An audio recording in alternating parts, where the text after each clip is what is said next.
manchette aujourd'hui, votre enfant commencera l'école en septembre prochain. C'est le temps de la vaccination. Bonjour à tous et bienvenue à votre bulletin d'information sur les ondes de CTRB, votre télévision locale et régionale. On est aujourd'hui le 26 mai et on débute par, on parle de vaccination, mais pas celle qu'on entend parler là, depuis quelques années maintenant avec la COVID, autre chose.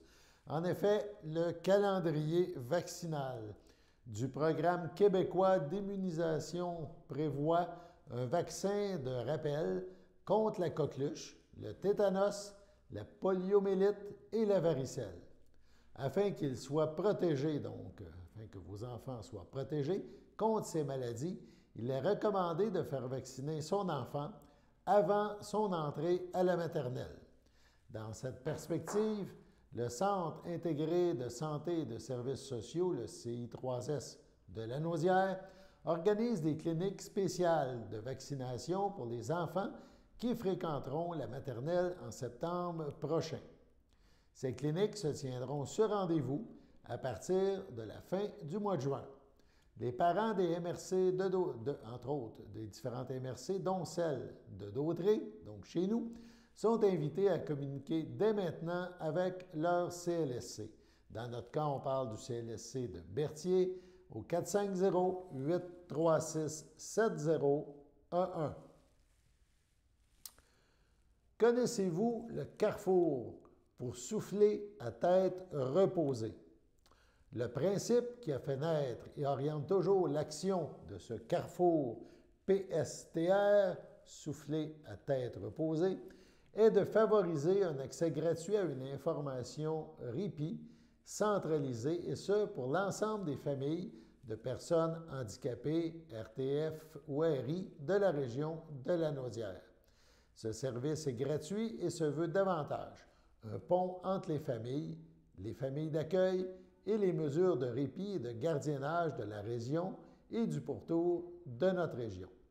Fondé en 1998, l'organisme a pour porte-parole Sandra Bouchard, que nous avons rencontrée, CTRB l'a rencontrée, et elle nous explique évidemment comment fonctionne et pourquoi cet organisme existe. On écoute Mme Bouchard.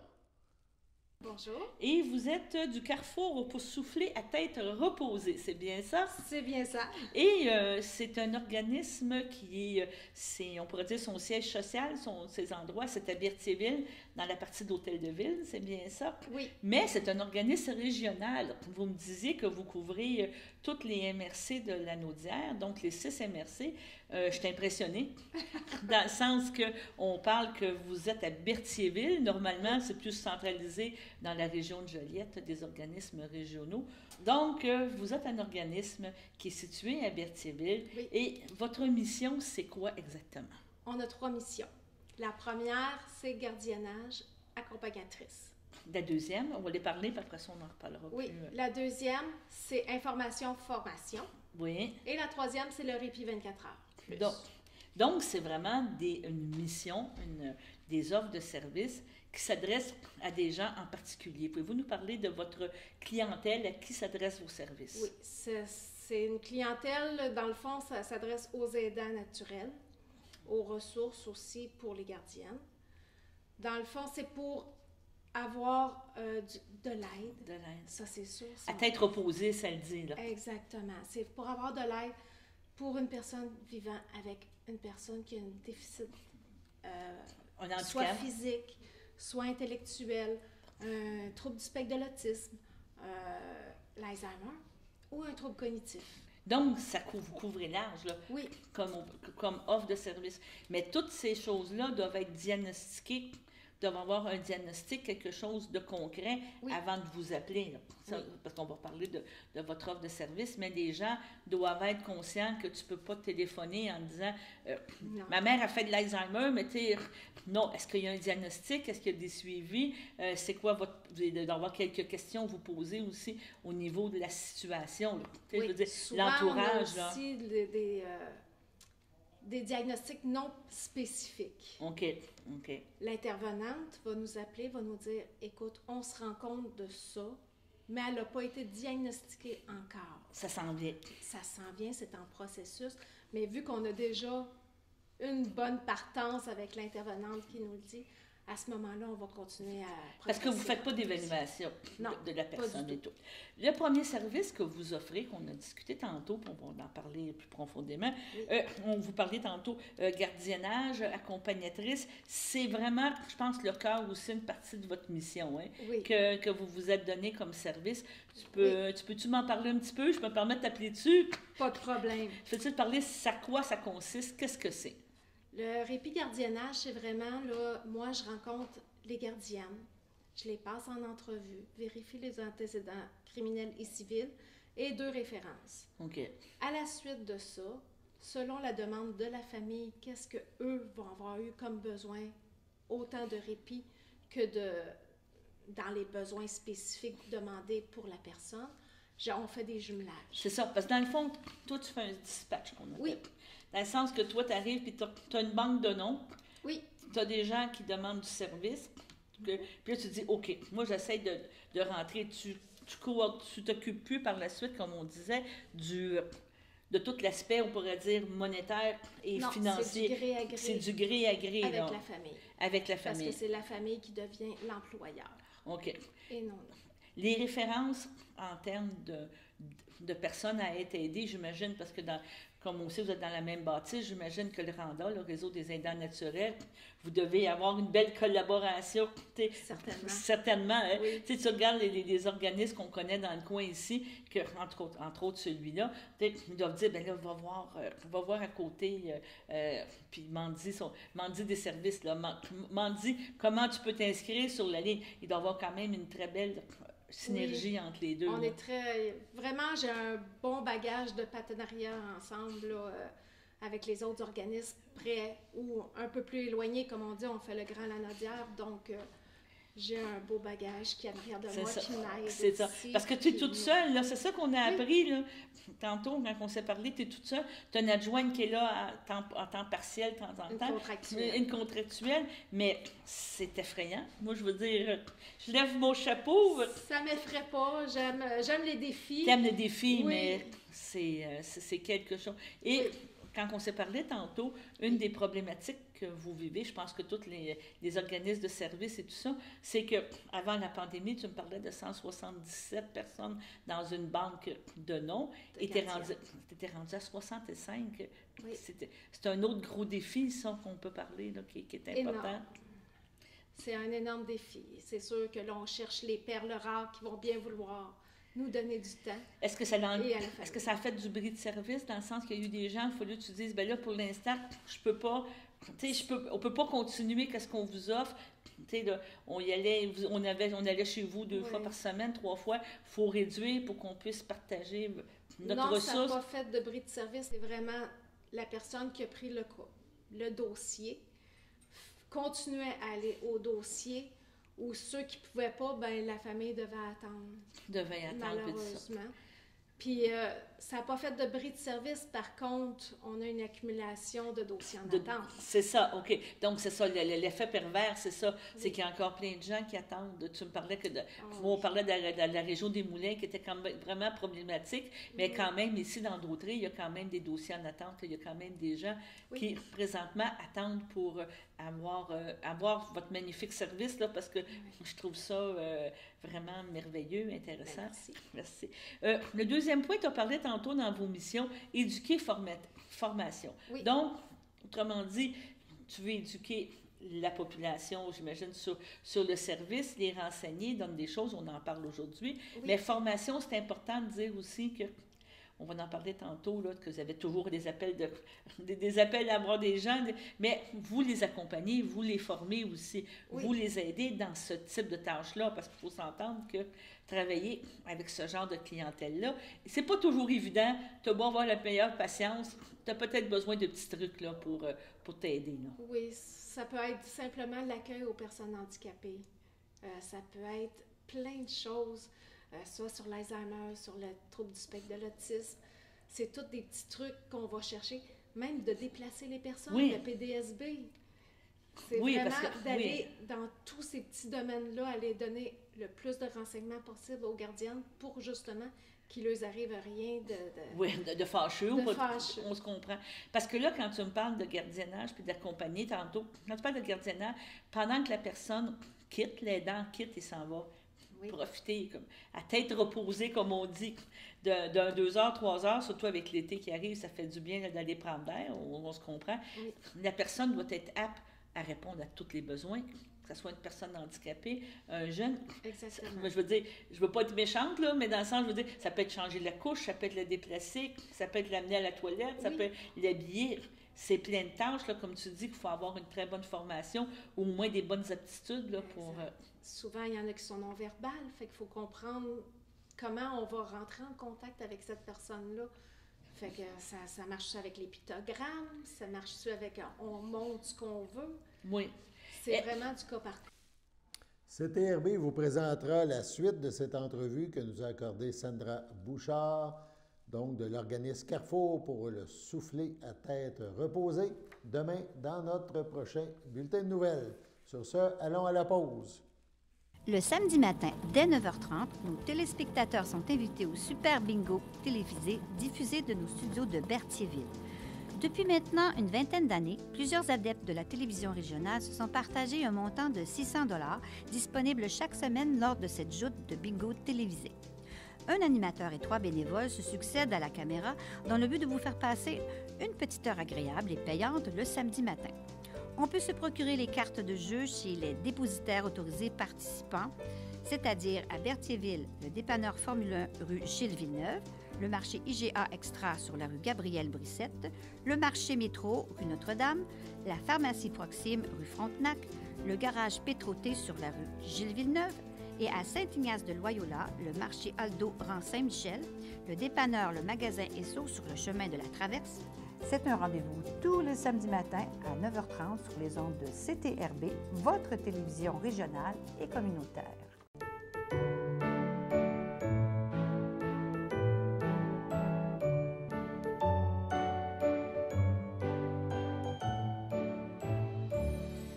En ce 26 mai, les anniversaires, tout d'abord, la FADOC de l'Île-du-Pas souhaite bonne fête à Suzanne Goulet et le Centre d'action bénévole d'Autrey, le CABA, souhaite un heureux anniversaire à Linda Poulain.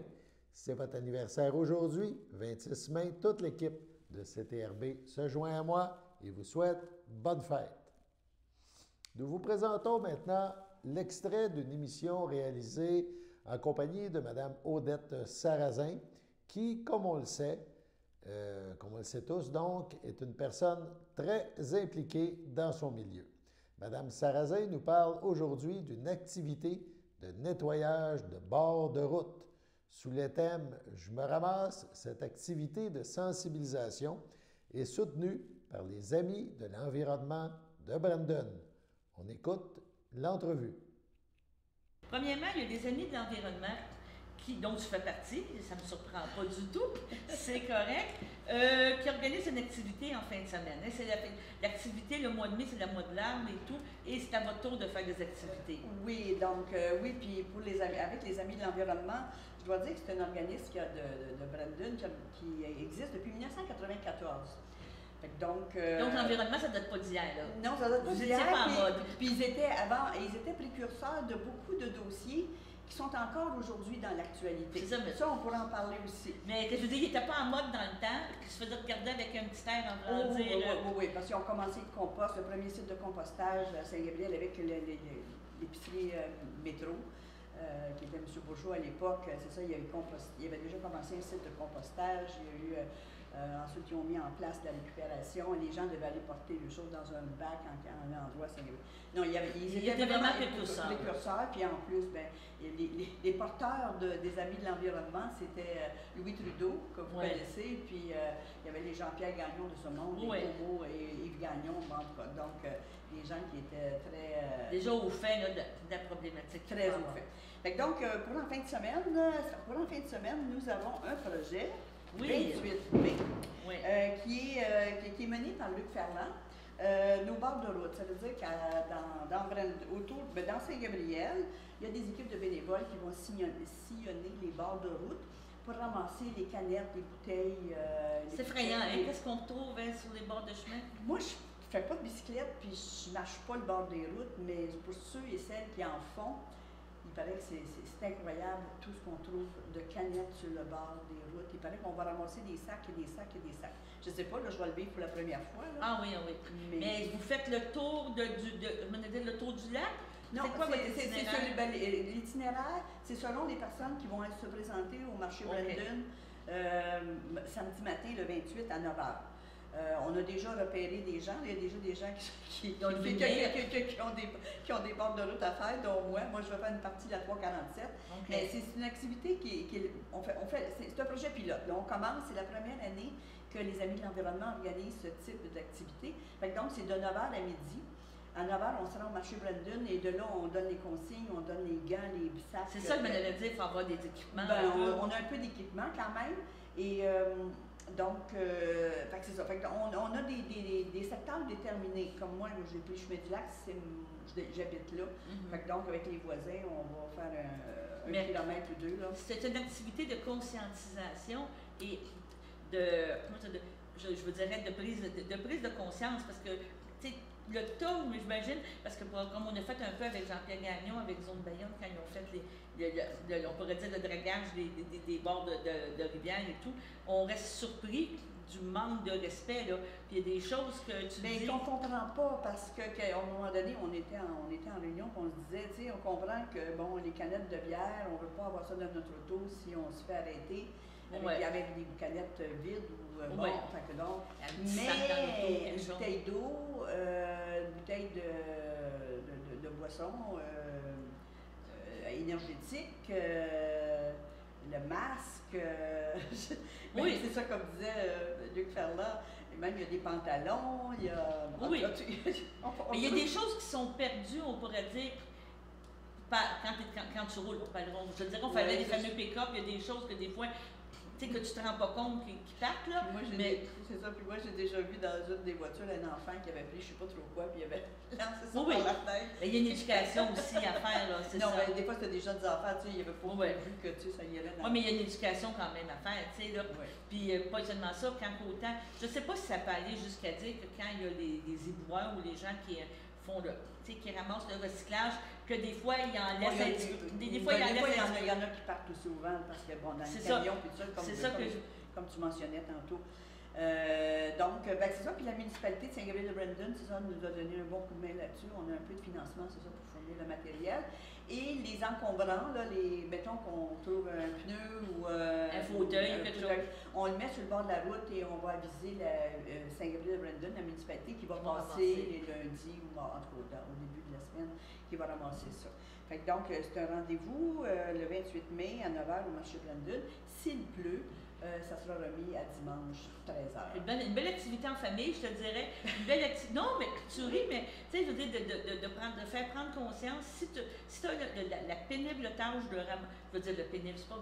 Je sais pas si tu comprends ce que je veux dire. Tu sais, si tu avec ta famille, ton mari, ta femme, les 2 enfants, puis tu t'en vas ramasser, mais tu te dis, moi, maintenant, quand je jette quelque chose, c'est ça que ça fait comme effet.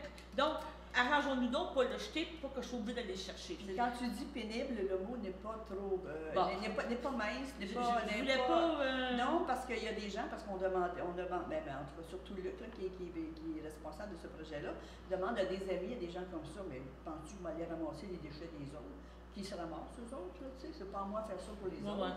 En tout cas, c'est des commentaires comme ça. Non, mais c'est pas c'est une tâche relativement, oui, elle peut être agréable, on peut se la donner puis se la dire qu'elle est agréable, mais elle peut être pénible. Oui, elle peut être pénible, mais c'est une conscientisation, je pense que c'est ça qui est important. Et peut-être dire aussi que tous les canettes, tout ce qui est consignes, s'en va à la Maison des Jeunes, le Sens unique à Saint-Gabriel, pour leurs activités, pour qu'ils se donnent des fonds. Et on ramasse aussi les bouteilles d'eau. Pour en faire un projet aussi avec la Maison des Jeunes, dont on viendra vous parler, si ça se concrétise. On espère bien. On viendra vous parler de ça. Vas-y, oui. Les Amis de l'environnement, on a aussi la distribution des arbres, qui est dimanche le 29. Pour Saint-Gabriel, c'est la tradition, le dernier dimanche du mois de mai, les Amis de l'environnement distribuent des arbres. Je ne peux pas vous dire les essences parce qu'on va le savoir, je vais le savoir demain. Bon, OK. Donc, mais est-ce qu'il faut demeurer à Saint-Gabriel pour Non, il n'y a pas. Les arbres sont donnés à toutes les personnes qui vont se présenter. On va être au centre sportif. C'est un centre sportif et culturel sur la rue, c'est en face du métro. Oui. Les années passées, on faisait ça derrière le métro. Mais là, maintenant, ça va être au centre sportif et culturel. Là, vous dire exactement l'endroit, peut-être que ça sera au jardin communautaire qui est derrière le centre. Mais on devrait mettre ça sur Facebook pour que les gens sachent. Puis probablement qu'on mettra quelqu'un aussi au métro pour dire, parce que les gens ont l'habitude de venir au métro. Oui, c'est ça. Mais ça, c'est une grosse importance parce que, premièrement, sa captation du carbone. On dira qu'est-ce qu'on voudra planter un arbre. Deuxièmement, je dirais, puis même Saint-Gabriel et Berthier, on le vit aussi, l'érosion des berges. Là, quand tu mets des arbres, quand tu mets des choses, encore là, avec Jean-Pierre, on a parlé aussi des zones franches, là, sur le bord des ruisseaux et tout, pour conserver notre acquis, là, conserver nos choses. Puis en plus, en tout cas, quand on vient ici à Berthier, on voit qu'il y a des grands champs où il n'y a pas d'arbres sur le bord des routes, là.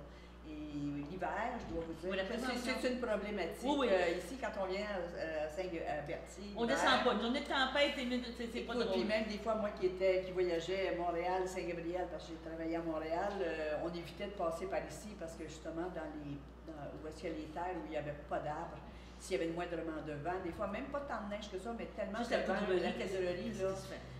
C'est des barrières. L'important, c'est de donner gratuitement. C'est souvent des arbres qui proviennent de pépinières. Donc, c'est vraiment, je veux dire, on est chanceux parce qu'on a un accès à une pépinière facilement, là, puis des arbres de qualité. Là. Oui, puis c'est pas loin. Fait que donc, encore, on diminue. Donc, c'est ça. Donc, c'est ça. Donc, aller faire le plein d'arbres, de choses à Saint-Gabriel. Profitez-en pour aller prendre un petit café, aller voir le lac en fin de semaine. Oui, c'est ça. Puis à la fin, je vais vous parler du marché Brandon. Vous allez pouvoir. Vous allez avoir plein de raisons pour aller. Vous allez pouvoir vous asseoir sur le bord de notre terrasse. Sur ce, allons à la pause.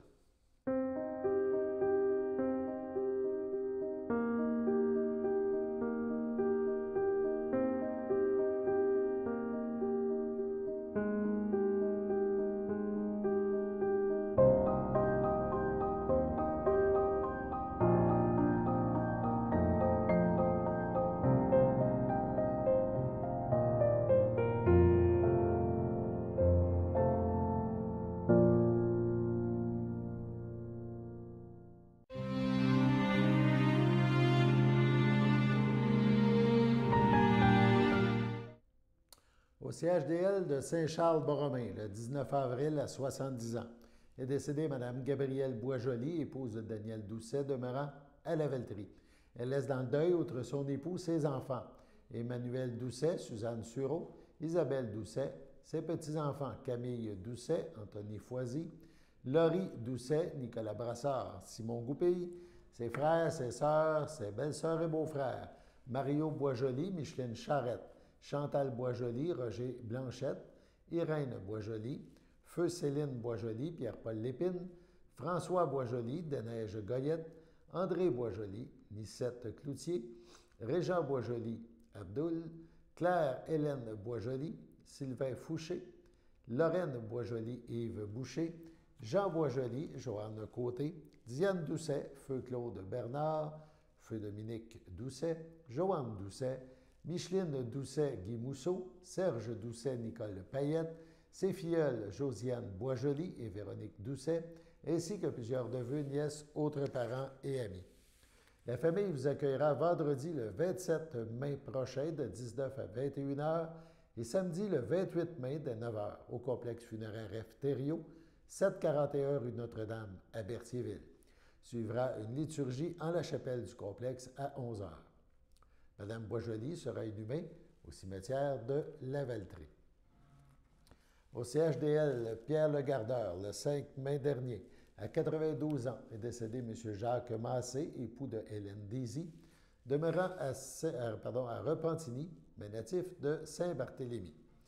Il laisse dans le deuil, outre son épouse, ses enfants, Jean-François Massé, Joanne Lefebvre, Philippe Massé, Hélène Jutras, Paul Massé, Suzy Barrette, Christine Massé, Claude Raifray, ses 8 petits-enfants, Francis, Gabriel, Mélanie, Joël, Alexandre, Dominique, David et Anne-Sophie.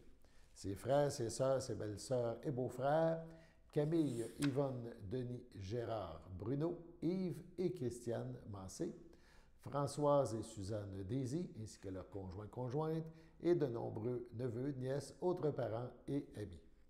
La famille vous accueillera dimanche le 29 mai de 14 à 17 h et 19 à 21 h et le 30 mai dès 9h30 au complexe funéraire Thériault à Berthierville. Suivra une liturgie à la chapelle du complexe à 11 h. Au CHDL Ferland, le 24 décembre, à 76 ans, est décédé M. Rémy Dauphin, demeurant à Berthierville et natif de Saint-Léon-le-Grand. Lui a précédé sa sœur Janine. Il laisse dans le deuil ses frères et ses sœurs, son frère et ses sœurs, sa belle-sœur et son beau-frère. Régent Dauphin, Annette Edo, Lucille Dauphin, feu André Poirier, Muriel Dauphin, Pierre Rochette, ainsi que plusieurs neveux, nièces, autres parents et amis. La famille vous accueillera dimanche le 29 mai de 13 h au complexe funéraire Thériault à Berthierville. Suivra une liturgie en la chapelle du complexe à 14h30. M. Rémy Dauphin sera inhumé au cimetière de Saint-Léon-le-Grand. À Brassard, le 7 décembre, à 69 ans, est décédé Jacques Jadot-Lafont, époux de Yolande Hainaut-Lafont. Il laisse dans le deuil, outre son épouse, ses frères Michel Lafont, Chantal Desgaris, Richard Lafont, Carole Beauregard et sa sœur Jocelyne Lafont, Pierre Lavallée. Ses beaux-frères et belles-sœurs Denis Hainaut, Joanne Corbin, Richard Hainaut, Geneviève Gravel, André Hainaut, Dimitri Sabantin, Sylvain Hainaut, Manon Germain, ainsi que plusieurs neveux, nièces, autres parents et amis. Sur ce, passons à la météo.